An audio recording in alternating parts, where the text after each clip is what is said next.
that still have the rear steer on? Yeah. Yeah. That was a pretty rad build. I like that one a lot. All right, 4822, Rob Shepard on the line.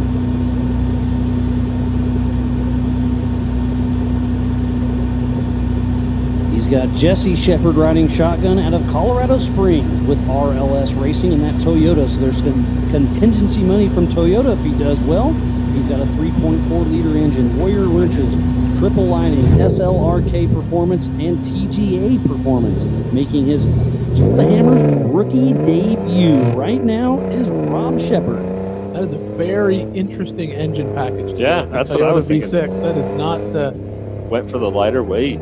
Yeah, Part of the Ford. Even the Toyota V8s, man. I've got a couple cars, and when you start messing around with them, the drift guys love them. They make a lot of power, And they wind high. yeah, and fast. The issue is the aftermarket support is just not there. If you want to go full standalone Motec, build your own harness, all that kind of stuff, it's great. But if you want anything off the shelf to go standalone with it, especially with the VVT on it, becomes very difficult. Which is kind of the catch-22, right? When you get into desert racing, yeah, that motor would be great, and you could probably end up with a great standalone system. But then, how complicated does it get to make it run? How many cars do you have, Ian? 25. It's too many. Can I borrow one? Anytime you want, Miles. Come on out. You want one? Yeah.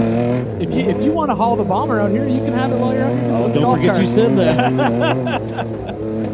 I need to bring out the new one out here next year, Miles, so we can have some fun with it, with the 16 twin turbo C10 long travel. Oh yeah, I saw you starting to build that. It's a little silly, but it's fun. Yeah, it's tons of fun. I think I'll bring it out next year just to use as a golf cart. So Rob Shepard making his way through, a little bit off pace, but still a very solid run. Yeah, he's just sort of picking his way down here. You know, good and safe. You know, that's the tricky thing, right? You know, do you want to get in there and lay down a heater, or like you said, rookie, right?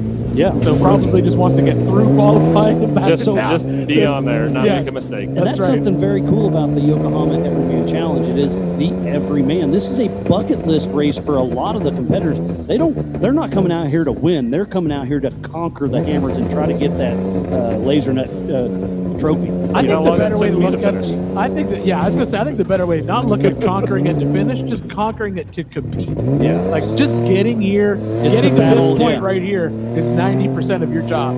If you put the car on the qualifying course, you are a winner in the book of everyone sitting at home right now watching, wishing they were out here racing right now. And the coverage that Hammer King Production brings to the table is absolutely top notch. Speaking of that coverage, Miles, they can get better coverage, can't they? The premium $24.99. Premium, you get access to all the cameras. Miles, what can they do, Miles? They can do what? You can get it in 4K. You can build your own show. Build your own show. There you go. You can be like your own little producer sitting at home on your laptop. Yeah, you don't have the premium. Yeah, it's worth it. No commercials. That's what I was like. It never fails. A commercial comes up right when you're watching somebody qualify. Oh, I've had 3 or 4 texts. Why'd you play a commercial while I was around? I was like, I'm not pushing any buttons. Miles, what you say to them is this. Say, one day maybe UNICEF will offer race coverage, but until then, it's not charity. It's called show business. You got to watch some commercials. Got to pay the bills. That's right.